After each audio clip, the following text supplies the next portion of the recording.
this week in hip hop.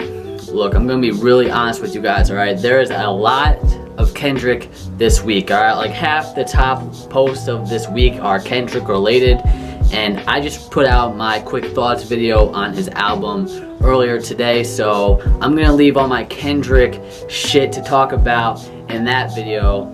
And this video, I'm gonna limit it a lot, alright? Just a heads up, alright? There's a lot of fucking Kendrick that's happening, but it's well deserved.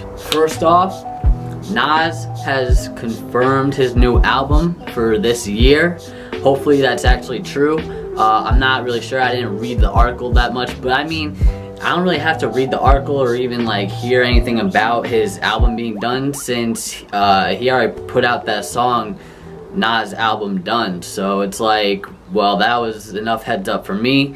But that's good to hear that it's coming out this year. I assumed it was coming out this year regardless, but good thing that it is actually kinda, I guess, semi-confirmed now. Someone posted a video of RZA backstage at Bonnaroo 2013 with the rest of Wu-Tang. It was during a Fuse interview, and I guess RZA was like tripping his balls off, and it did look like he was actually tripping his balls off.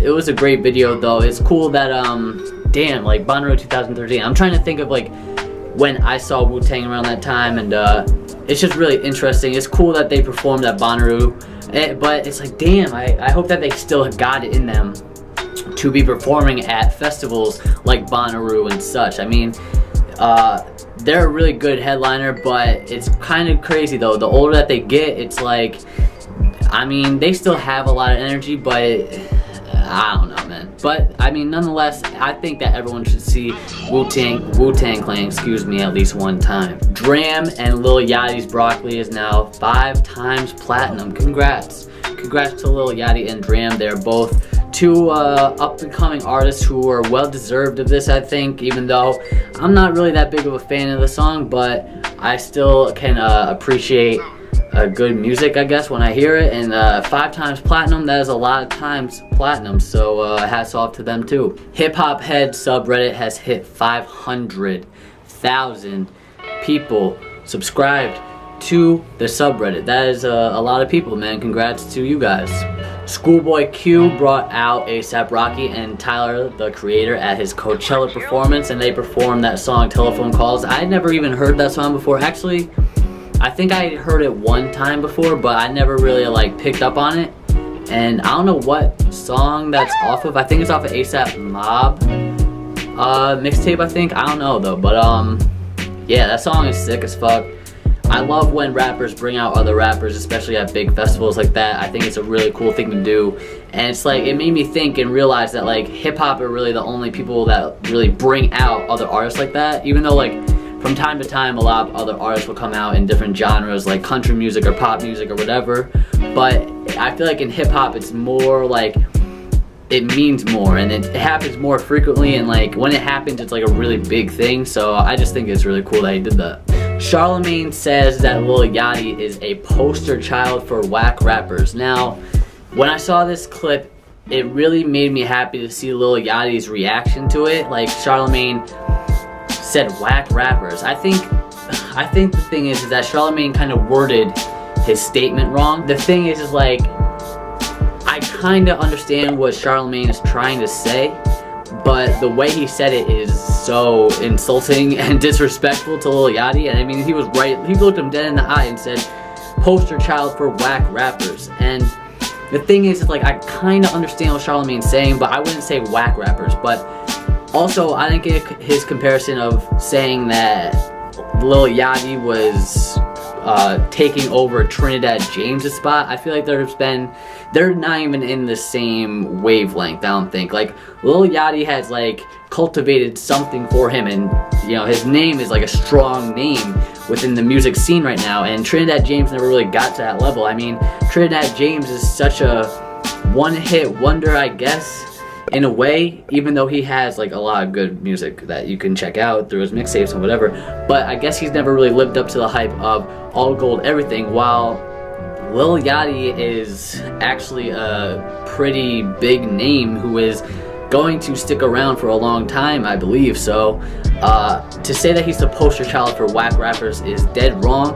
but I do understand what he's trying to say, that he is in a different, he is the poster child for his style of music. And that's not saying it's whack, but he's kind of like one of the leaders, I would say, in this kind of new wave of hip-hop. Lil Wayne says that he is a member of Rock Nation. I didn't read into this article, but that would be pretty interesting, I guess. It would kind of be like the start of a new era of Wayne, hopefully. Hopefully he can take it back to his older style of music with this inclination of Rock Nation. And hopefully things turn out good for them.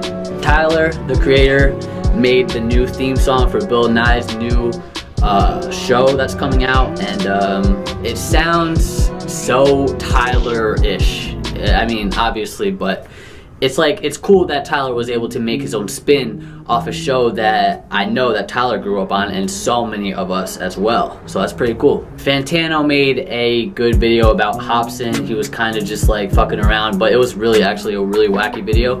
But P.S. man, why the fuck you give Damn a 7? Damn a 7. Damn a 7.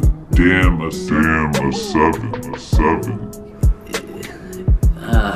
There's seriously so much fucking Kendrick stuff this week. It's actually like record breaking. Drake's More Life surpassed 1 billion US streams, and that is a fucking big number, man. 1 billion? 1 billion. Like, I don't know many things in my life that I can say have hit a billion of anything. Like, that is such a big number in any subject matter that you're talking about. If you have 1 billion of anything, I don't give a fuck what it is. If you just have that number under your belt somewhere, that's fucking insane, man. 1 billion is such a big number. So last week or 2 weeks ago, I think, I talked about Freddie Gibbs and Logic. They were having some kind of conflict with their cover arts, and they were very similar, or actually they weren't really that similar, but Freddie Gibbs thought so in that time, and he had posted on Instagram or something like that about he was upset of the similarities of them, but I guess they're cool now. They were FaceTiming. I think Freddie Gibbs posted a picture of them FaceTiming, and they were both smiling and very happy together. So good. That's good to hear. I like when rappers can get to a mutual friendly place, you know, and not have this stupid ass beef. I mean, they weren't even that similar of covers, so that's cool that Freddie Gibbs like manned up in a way and like took care of that, because that would have been such a stupid fucking beef. Tory Lanez was arrested on drug and gun charges. I thought that was really interesting because everyone was fucking posting the video that he himself posted of all his drugs, and then he showed later on in the video his guns, and then he got arrested for it. And I thought that was fucking hilarious. I don't listen to Tory Lanez. I've only listened to like one of his songs ever, so I don't want to speak badly on him, but that's kind of like funny. Like, why would you, like, you would think that everyone by now would know better not to just straight up show their fucking drugs and their guns or any illegal activity on Facebook or any social media platform if they didn't want to get caught. So it's like, I mean, like, how in 2017 aren't people aware of this? What has to be going through your head? Like, what did he think was going to happen? I watched a little bit of Future's Coachella performance. He was actually the only other rap performance I caught. Besides, well, I watched Kendrick's as well, who killed it. And I watched a little bit of DJ Khaled. And the funny thing is that DJ Khaled wasn't even DJing. I think we were all aware, like, of what DJ Khaled does, which is like, what actually does he do? I'm still kind of confused about that, even though I've actually read like what he does, but I just cannot wrap it around my head. I thought it was just funny that like he was performing and his name is DJ Khaled, and he wasn't even behind the fucking decks. He was on the stage and he was the hype man for his own show. Like, he was bringing out all these artists, all these rappers, but then he was the hype man of his own performance. That is like the weirdest fucking thing. I've never seen any shit like that before. But I mean, it looked like a pretty hype performance regardless. I mean, I only watched a little bit of it. I think he brought out Migos. and 2 Chainz, and it looked hype as hell, man. It would have been a good time, I think, but it's just like such a funny fucking concept.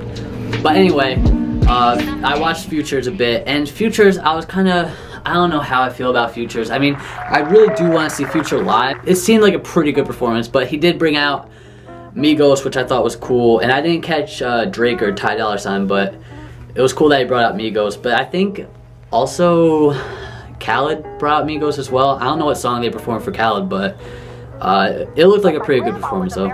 That's all I'm gonna leave it at for this week. There was so much Kendrick stuff that happened this week, and I'm glad that it happened and that we're experiencing the kind of dust settling right now of Kendrick. There wasn't really, I'm telling you, like half of the shit that I just scrolled through was all Kendrick. Either a Kendrick reaction, or what were your thoughts of Kendrick, or the album post itself, or the music video, that DNA, which is a great music video by the way. And man, that's all I gotta say for this week. I'm gonna end it on this note though, that Zane Lowe is interviewing Kendrick on 4/21. Now I don't know if that means that the interview itself is coming out 4/21 or that the interview is going down 4/21. Hopefully it's coming out 4/21 because that would be fucking sick.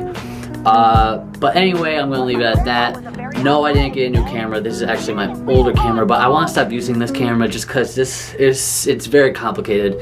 Hopefully by June-ish, I should have a new camera for you guys.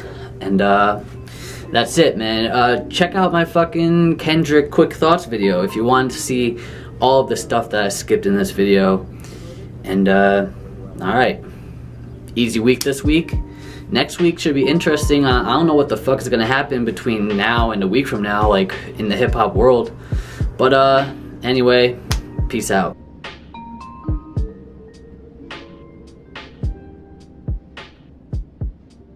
It's right here on Earth.